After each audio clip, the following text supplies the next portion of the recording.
बोलो सच्चिदानंद भगवान की जय। बोलो विष्णु भगवान की जय।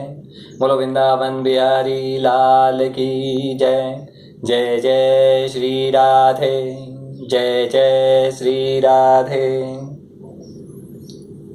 सुखदेव जी ने कहा, परीक्षित, तुम्हारा लोकहित के लिए किया हुआ यह प्रश्न बहुत ही उत्तम है। मनुष्य के लिए जितनी भी बातें सुनने, स्मरण करने या कीर्तन करने की हैं, उन सब में यह श्रेष्ठ है। जो गृहस्थ घर के काम धंधों में उलझे हुए हैं, अपने स्वरूप को नहीं जानते, उनके लिए हजारों बातें कहने, सुनने एवं सोचने करने की रहती है। उनकी सारी उम्र यूं ही बीत जाती है। उनकी रात नींद या स्त्री प्रसंग में कटती है और दिन धन की हाय हाय या कुटुंबियों के रिश्तेदारों के भरण पोषण में समाप्त हो जाता है। संसार में जिन्हें अपना अत्यंत घनिष्ठ संबंधी कहा जाता है, वे शरीर, पुत्र, स्त्री आदि कुछ नहीं है, असत हैं। परंतु जीव उनके मोह में ऐसा पागल सा हो जाता है कि रात दिन उनको मृत्यु का ग्रास होते देखकर भी चेतता नहीं है, जागता नहीं है। इसलिए परीक्षित, जो अभय पद को प्राप्त करना चाहते हैं, जो भगवान को प्राप्त करना चाहते हैं, उसे तो सर्वात्मा सर्वशक्तिमान भगवान श्री कृष्ण की ही लीलाओं का श्रवण, कीर्तन और स्मरण करना चाहिए।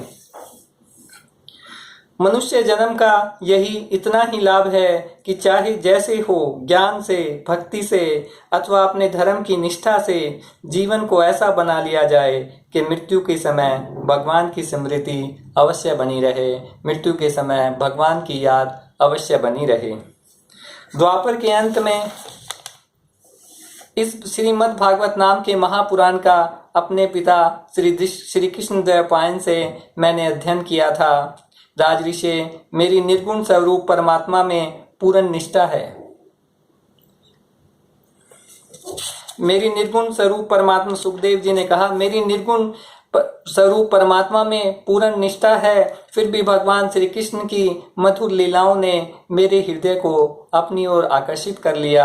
यही कारण है कि मैंने इस पुराण का अध्ययन किया। तुम भगवान के परम भक्त हो, इसलिए तुम्हें मैं इसे सुनाऊंगा। जो इसके प्रति श्रद्धा रखते हैं, उनकी शुद्ध चित्तवृत्ति, शुद्ध मन भगवान श्री कृष्ण के चरणों में अन्य प्रेम के साथ बहुत शीघ्र लग जाता है। जो लोग लोक या परलोक की किसी भी वस्तु की इच्छा रखते हैं या इसके विपरीत संसार में दुख का अनुभव करके जो विरक्त हो गए हैं और निर्भय मोक्ष पद को प्राप्त करना चाहते हैं, उन साधकों के लिए तथा योग संपन्न सिद्ध ज्ञानियों के लिए भी समस्त शास्त्रों का यही निर्णय है कि वे भगवान के नामों का प्रेम से कीर्तन करें। परीक्षित, अभी तो तुम्हारे जीवन की अवधि 7 दिन की है। इस बीच में ही तुम अपने परम कल्याण के लिए जो कुछ करना चाहिए सब कर लो। मृत्यु का समय आने पर मनुष्य घबराए नहीं। सुखदेव जी कहते हैं, मृत्यु का समय आने पर मनुष्य घबराए नहीं। उसे चाहिए कि वह वैराग्य के शस्त्र से शरीर और उससे संबंध रखने वालों के प्रति ममता को काट डाले। धैर्य के साथ घर से निकलकर पवित्र तीर्थ के जल में स्नान करे और पवित्र तथा एकांत स्थान में विधि पूर्वक आसन लगाकर बैठ जाए। तत्पश्चात परम पवित्र ऐ ऊ मैं ओम इन 3 मात्राओं से युक्त प्रणव का मन ही मन जप करे। ओम का मन ही मन जप करे, प्राण वायु को वश में करके मन का दमन करे और एक क्षण के लिए भी उस ओम प्रणव को न भूले। बुद्धि की सहायता से मन के द्वारा इंद्रियों को उनके विषयों से हटा ले। बुद्धि की सहायता से मन को उनके इंद्रियों के विषयों से हटा ले और कर्म की वासनाओं से चंचल हुए मन को विचार के द्वारा रोककर भगवान के मंगलमय रूप में लगाए। स्थिर चित्त से भगवान के श्री विग्रह में से किसी अंग का ध्यान करे। ये बड़ी सुंदर बात अभी है कि भगवान के किसी भी अंग का ध्यान करे।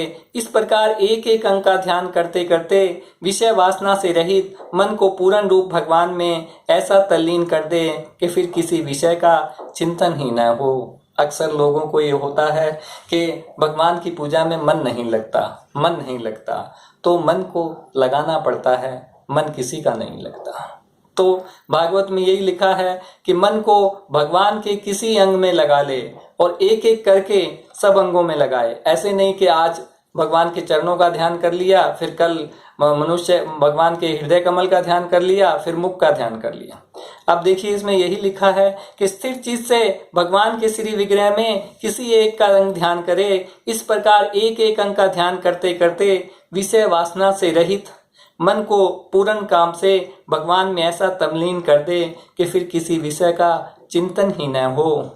वही भगवान विष्णु का परम पद है, जिसे प्राप्त करके मन भगवत प्रेम रूप आनंद से भर जाता है। यदि भगवान का ध्यान करते समय मन रजोगुण से विकसित या तमोगुण से मूढ़ हो जाए तो घबराए नहीं।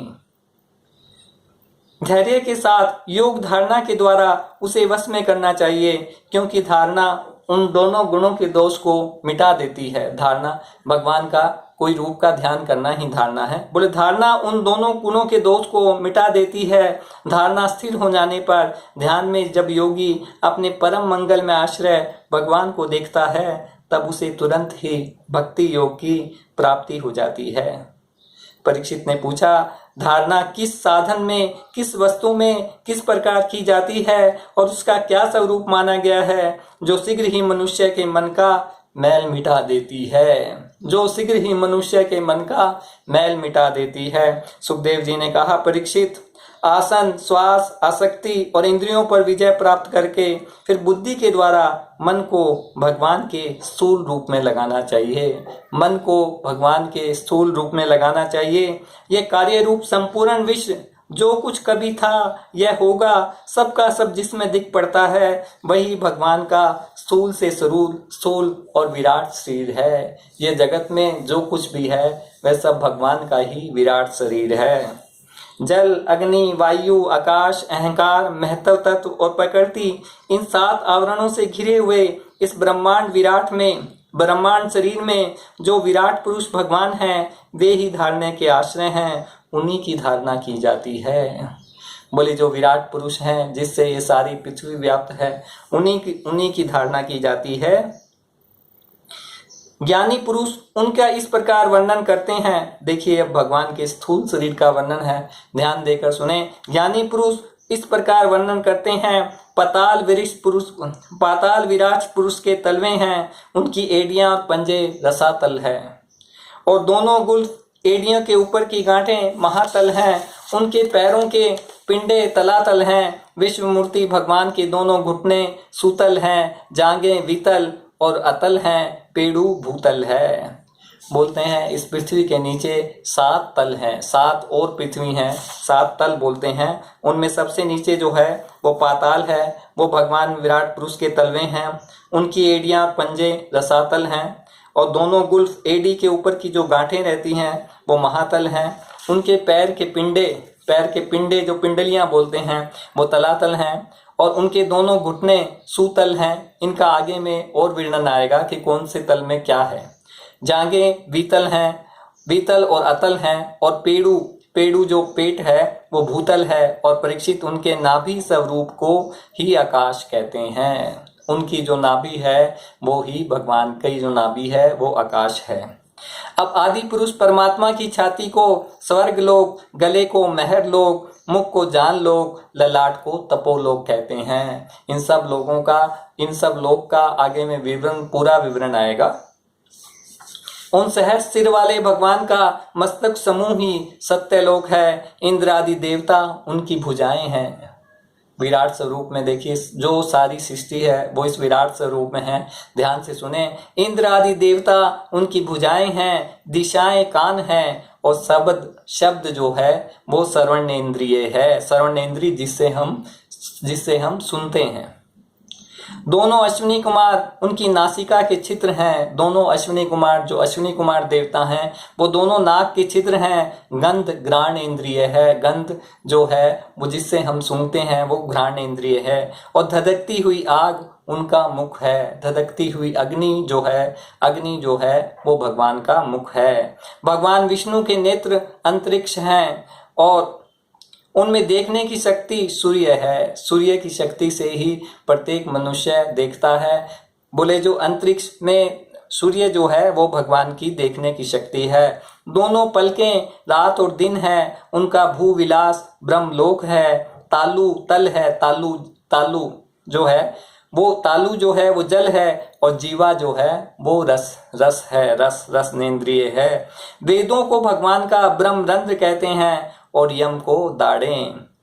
सब प्रकार के स्नेह दांत हैं उनकी, जगन मोहिनी माया को ही उनकी मुस्कान कहते हैं। यह अनंत सृष्टि उसी माया का कटाक्ष है। लज्जा ऊपर का होठ, लोभ नीचे का होठ है। धर्म स्तन है, अधर्म पीठ है। प्रजापति उनकी मूत्रेंद्रिय हैं और मित्रा वरुण अंडकोश है। समुद्र कोक है, बड़े बड़े पर्वत उनकी हड्डियां हैं। राजन विश्व मूर्ति विराट पुरुष की नाड़ियां ही नदियां हैं। विराट पुरुष की नाड़ियां ही नदियां हैं। वृक्ष रोम है, परम प्रबल वायु श्वास है। परम प्रबल वायु श्वास है। काल उनकी चाल है और गुणों का चलाते रहना ही उनका कर्म है। परीक्षित बादलों को उनके केश मानते हैं। संध्या उन अनंत का वस्त्र है। संध्या जो है वो उन अनंत का वस्त्र है। महात्माओं ने अव्यक्त मूल प्रकृति को ही उनका हृदय बतलाया है और सब विकारों का खजाना मन चंद्रमा कहा गया है। चंद्रमा उनका मन है। महत्व तत्व को सर्वात्मा भगवान का चित्त कहते हैं। महत्व तत्व जिसका हम बार बार आगे में वर्णन आएगा वह भगवान का चित्त है।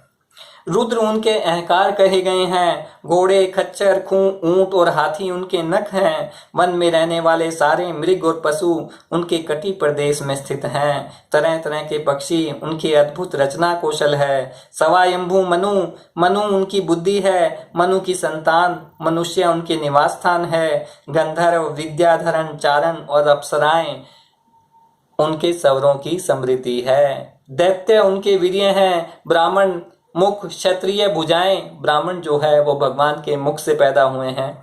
भुजाओं से क्षत्रिय पैदा हुए हैं। वैश्य जंगाएं हैं। शूद्र उन विराट पुरुष के चरण है। वैश्य जो है वो भगवान की जंगाओं से पैदा हुए हैं और शूद्र उन विराट पुरुष के चरण है। विविध देवताओं के नाम से जो बड़े बड़े द्रव्य यज्ञ किए जाते हैं वे उनके कर्म है। परीक्षित विराट भगवान के स्थूल शरीर का, विराट शरीर का यही स्वरूप है। सो मैंने तुम्हें सुना दिया। इसी में मुमुक्ष पुरुष बुद्धि के द्वारा मन को स्थिर करते हैं, क्योंकि इससे भिन्न और कोई वस्तु नहीं है। इस संसार में इससे भिन्न कोई वस्तु है ही नहीं। पूरा संसार उस विराट पुरुष के अंदर ही है। जैसा सपन देखने वाला सपन अवस्था में अपने आप को ही विविध पदार्थों के रूप में देखता है, वैसे ही सबकी बुद्धि वृत्तियों के द्वारा सब कुछ अनुभव करने वाला सर्व अंतर्यामी परमात्मा भी एक ही है।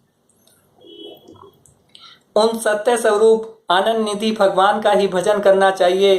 अन्य किसी भी वस्तु में आसक्ति नहीं करनी चाहिए, क्योंकि यह आसक्ति जीव के पतन का कारण है। अब कोई कोई साधक अपने शरीर के भीतर हृदय काश में विराजमान भगवान के दूसरे स्वरूप की धारणा करते हैं। वे ऐसा ध्यान करते हैं कि भगवान की चार भुजाओं में शंख चक्र गदा और पद्म है। कोई कोई जो साधक है कोई विराट स्वरूप की धारणा करते हैं और कोई इस स्वरूप की धारणा करते हैं कि भगवान के, वे ऐसा ध्यान करते हैं भगवान की चार भुजाओं में शंख चक्र गदा और पद्म है। उनके मुख पर प्रसन्नता झलक रही है। कमल के समान विशाल और कोमल नेत्र हैं। कदम के पुष्प की केसर के समान पीला वस्त्र धारण किए हुए हैं। भुजाओं में श्रेष्ठ रत्नों से जड़े हुए सोने के बाजूबंद शोभायमान है। सिर पर बड़ा ही सुंदर मुकुट और कानों में कुंडल हैं, जिनमें जड़े हुए बहुमूल्य रत्न जगमगा रहे हैं। उनके चरण कमल योगेश्वरों के खिले हुए हृदय कमल की कर्णिका पर विराजित हैं। बोले जो बड़े योगी हैं उनके हृदय में उनके चरण कमल विराजित रहते हैं। उनके हृदय पर श्री वत्स का चिन्ह है। एक सुनहरी रेखा है।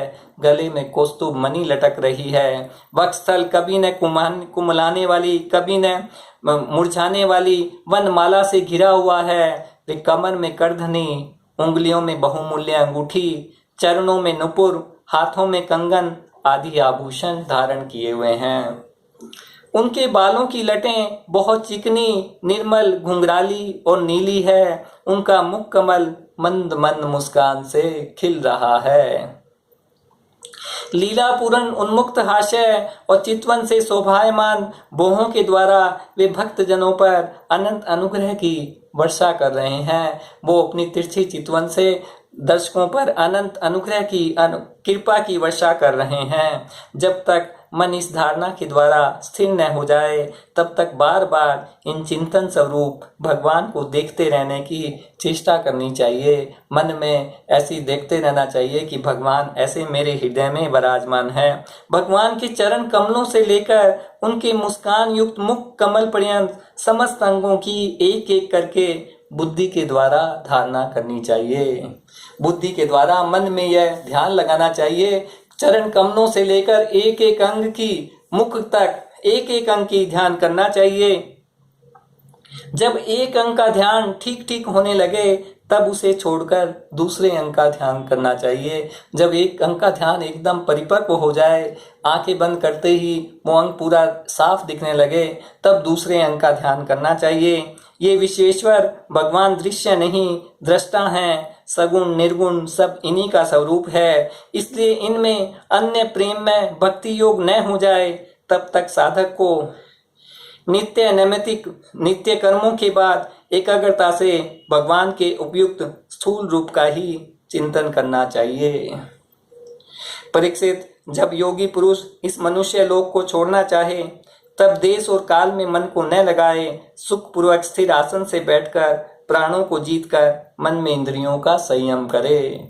जो योगी लोग हैं, जब इस मनुष्य लोक को छोड़ना चाहते हैं, तब उनको आसन में बैठकर इंद्रियों का संयम करें और अपनी निर्मल बुद्धि से मन को निमित करके मन के साथ बुद्धि को क्षेत्रज में, बुद्धि को भगवान में और क्षेत्रज को अंतरात्मा में लीन कर दे। क्षेत्रज को अंतरात्मा में लीन कर दे, फिर अंतरात्मा को परमात्मा में लीन करके धीर पुरुष उस परम शांतिमय अवस्था में स्थित हो जाए।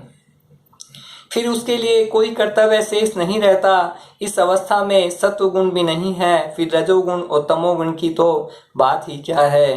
अहंकार, मैथव तत्व और प्रकृति का भी वहाँ अस्तित्व नहीं है। उस स्थिति में जब देवताओं के नियामक काल की भी दाल नहीं गिलती, तब देवता और उनके अधीन रहने वाले प्राणी तो रह ही कैसे सकते हैं। योगी लोग यह नहीं इस प्रकार परमात्मा से भिन्न पदार्थों का त्याग करना चाहते हैं तथा शरीर तथा उसके संबंधी पदार्थों में आत्म बुद्धि का त्याग करके हृदय के द्वारा पद पद पर भगवान के जिस परम पूज्य स्वरूप का आलिंगन करते हुए अन्य प्रेम से परिपूर्ण रहते हैं, वही भगवान विष्णु का परम पद है। इस विषय में समस्त शास्त्रों की सम्मति है।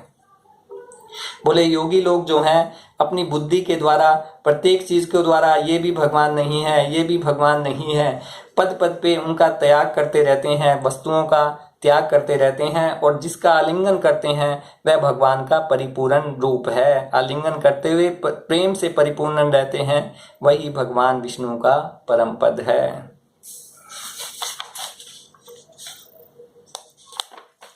संसार चक्र में पड़े हुए मनुष्य के लिए जिस साधन के द्वारा उसे भगवान श्री कृष्ण की अन्य प्रेममयी भक्ति प्राप्त हो जाए, उसके अतिरिक्त और कोई भी कल्याणकारी मार्ग नहीं है। भगवान ब्रह्मा ने एकाग्रचित्त से सारे वेदों का 3 बार अनुशीलन करके अपनी बुद्धि से यही निश्चय किया कि जिससे सर्वात्मा भगवान श्री कृष्ण के प्रति अन्य प्रेम हो, वही सर्वश्रेष्ठ धर्म है। परीक्षित, इसलिए मनुष्य को चाहिए कि सब समय सभी स्थितियों में अपनी संपूर्ण शक्ति से भगवान श्री कृष्ण का, भगवान हरि का श्रवण कीर्तन और स्मरण करे। राजन संत पुरुष आत्म स्वरूप भगवान की कथा का मधुर अमृत बांटते ही रहते हैं। जो अपने कान के दोनों में भर भर कर उनका पान करते हैं उनके हृदय में विषयों का विशाला प्रभाव जाता रहता है। बोले जो भगवान की कथाएं निरंतर सुनते रहते हैं उनके हृदय से विषय जो इंद्रियों के विषय हैं उनका दमन हो जाता है, समाप्त हो जाते हैं, वह शुद्ध हो जाता है और वे भगवान श्री कृष्ण के चरण कमलों की सन्निधि भगवान श्री कृष्ण के चरण कमलों की साथ प्राप्त कर लेते हैं। परीक्षित, तुमने मुझसे जो पूछा था कि मरते समय बुद्धिमान पुरुष को क्या करना चाहिए, उसका उत्तर मैंने तुम्हें दे दिया। जो ब्रह्म तेज का इच्छुक हो, अब देखिए उन्होंने किसकी पूजा किसको करनी चाहिए ये बड़ा अच्छे से बतलाया, आप ध्यान दे के सुने। ब्रह्म तेज का इच्छुक हो वह बृहस्पति की, जिसे इंद्रियों की विशेष शक्ति की कामना हो वह इंद्र की, और जिसे संतान की लालसा हो वह प्रजापतियों की उपासना करे। जिसे लक्ष्मी चाहिए वह माया देवी की, जिसे तेज चाहिए वह अग्नि की, जिसे धन चाहिए वह वसुओं की, तथा जिसे प्रभावशाली पुरुष को वीरता की चाह हो उसे रुद्रों की उपासना करनी चाहिए। जिसे बहुत अन्न प्राप्त करने की इच्छा हो वह अदिति की, जिसे स्वर्ग की कामना हो वह अदिति के पुत्र देवताओं का, और जिसे राज्य की अभिलाषा हो वह विश्वदेवों का, और जो प्रजा को अपने अनुकूल बनाने की इच्छा रखता हो उसे साध्य देवताओं का आराधना करनी चाहिए। सौंदर्य की चाह हो तो गंधर्वों की पत्नी की प्राप्ति के लिए उर्वशी अप्सरा की, और सबका स्वामी बनने के लिए ब्रह्मा की आराधना पूजा करनी चाहिए। जिसे यश की इच्छा हो वह यज्ञ पुरुष की, जिसे खजाने की लालसा हो वह वरुण की, विद्या प्राप्त करने की इच्छा हो तो भगवान शंकर की, और पति पत्नी में परस्पर प्रेम बनाए रखने के लिए पार्वती जी की उपासना करनी चाहिए। धर्म उपार्जन करने के लिए धर्म का ज्ञान प्राप्त करने के लिए विष्णु भगवान की, वंश परंपरा की रक्षा के लिए पितरों की, बाधाओं से बचने के लिए यक्षों की, और बलवान होने के लिए मरुत गणों की आराधना करनी चाहिए। और जो बुद्धिमान पुरुष वह चाहे निष्काम हो, समस्त कामनाओं से युक्त हो अथवा मोक्ष चाहता हो, उसे तो त्रिविध भक्ति योग के द्वारा केवल पुरुषोत्तम भगवान की ही आराधना करनी चाहिए। जितने भी उपासक हैं उनका सबसे बड़ा हित इसी में है कि वे भगवान के प्रेमी भक्तों का संग करके भगवान में अविचल प्रेम प्राप्त कर ले।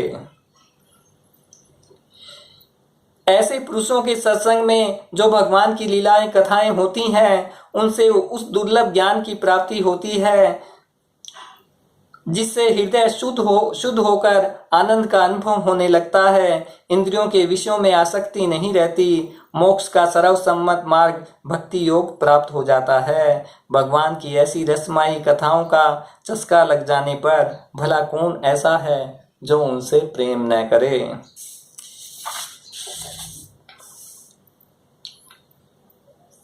परीक्षित ने पूछा, मुनिवर आप परम पवित्र और सर्वज्ञ हैं। आपने जो कुछ कहा वह सत्य एवं उचित हैं। आप जो भगवान की कथा कहते जा रहे हैं त्यों मेरे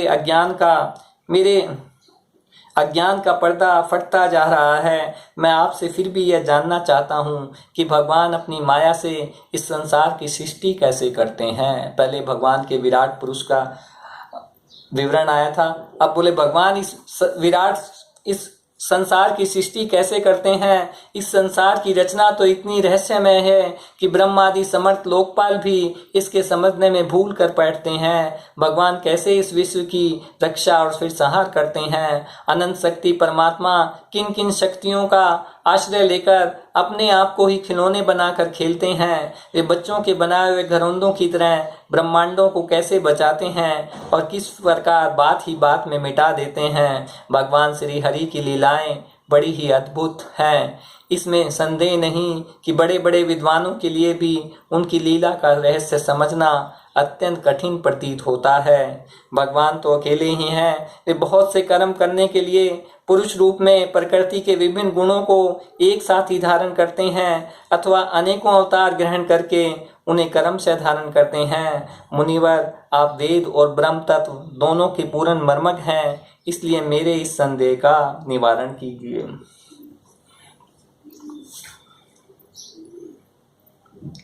सुखदेव जी ने कहा, उन पुरुषोत्तम भगवान के चरण कमलों में मेरा कोटि कोटि प्रणाम है, जो संसार की उत्पत्ति, स्थिति और प्रलय की लीला करने के लिए सत्व, रज तथा तमोगुण रूपी 3 शक्तियों को स्वीकार कर ब्रह्मा, विष्णु और शंकर का रूप धारण करते हैं। सत्वगुण, रजोगुण और तमोगुण, इन 3 शक्तियों को धारण स्वीकार कर ब्रह्मा, विष्णु और शंकर का रूप धारण करते हैं, जो समस्त चर अचर प्राणियों के हृदय में अंतर्यामी रूप से विराजमान है, जिनका स्वरूप और उसकी उपलब्धि का मार्ग बुद्धि के विषय नहीं है, जो समय अनंत हैं तथा उनकी महिमा भी अनंत है। हम पुनः बार बार उनके चरणों में नमस्कार करते हैं, जो सत्पुरुषों का दुख मिटाकर उन्हें अपने प्रेम का दान करते हैं और दुष्टों की संसारिक बढ़ती रोककर उन्हें मुक्ति देते हैं, तथा जो लोग परमहंस आश्रम में स्थित हैं उन्हें उनकी भी अभिष्ट वस्तु का दान करते हैं। क्योंकि चर अचर समस्त प्राणी उन्हीं की मूर्ति है, इसलिए किसी से भी उनका पक्षपात नहीं है।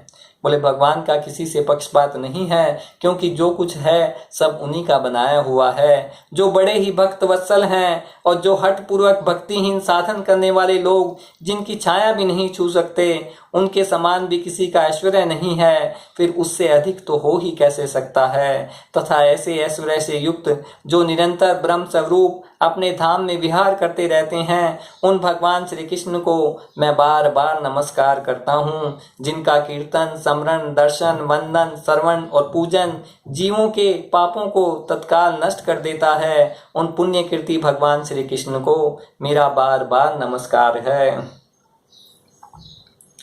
वे ही भगवान ज्ञानियों की आत्मा हैं, भक्तों के स्वामी हैं, कर्म कांडियों के लिए वेद मूर्ति हैं, धार्मिकों के लिए धर्म मूर्ति हैं, तपस्वियों के लिए तप स्वरूप हैं।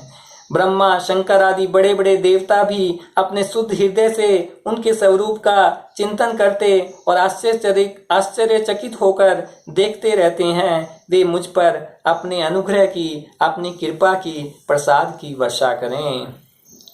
जो समस्त संपत्तियों की स्वामिनी लक्ष्मी देवी के पति हैं, जो समस्त संपत्तियों की स्वामिनी लक्ष्मी देवी के पति हैं, समस्त यज्ञों के भोक्ता एवं फलदाता हैं, प्रजा के रक्षक हैं, सबके अंतर्यामी और समस्त लोकों के पालन करता हैं, तथा पृथ्वी देवी के स्वामी हैं, जिन्होंने यदुवंश में प्रकट होकर यदुवंशियों के लोगों की रक्षा की है, तथा जो उन लोगों के एकमात्र आश्रय रहे हैं, वे भक्त वत्सल संत जनों के सर्वस्व श्री कृष्ण मुझ पर प्रसन्न हो।